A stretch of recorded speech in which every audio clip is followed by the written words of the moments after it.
દુનિયામાં વાયુ પ્રદૂષણથી થતા મોતનો ચોંકાવનારો રિપોર્ટ સામે આવ્યો છે। દુનિયામાં 70% મૃત્યુ એકલા ભારતમાં થતા હોવાનો દાવો લેન્ડસેટ રિપોર્ટમાં ચોંકાવનારો આ ખુલાસો થયો છે। વાયુ પ્રદૂષણથી થતા મૃત્યુ પાછળ PM 2.5 જવાબદાર છે। વાયુ પ્રદૂષણના લીધે ભારતમાં હીટવેવનું પણ જોખમ વધ્યું છે। 2024માં 50%થી વધુ હીટવેવનો ભારતીયોએ સામનો કરવો પડ્યો।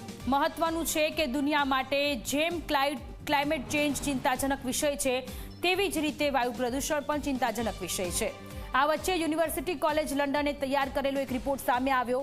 લેન્ડસેટ countdown on health and climate change નામના આ રિપોર્ટમાં એવો દાવો કરાયો છે કે દુનિયાભરમાં વાયુ પ્રદૂષણથી થતા મૃત્યુમાં એકલા ભારતમાં 70% થાય છે। દર વર્ષે વાયુ પ્રદૂષણથી લગભગ 25 લાખ લોકોના મોત થાય છે। તેમાંથી 17.72 લાખ લોકોના મોત ભારતમાં થાય છે। આ રિપોર્ટ તૈયાર કરવામાં વિશ્વ આરોગ્ય સંગઠને પણ મદદ કરી છે। રિપોર્ટ મુજબ જંગલોમાં લાગતી આગના લીધે 2020 અને 2024 વચ્ચે આર્થિક સરેરાશ 10,200 મોત થયા છે।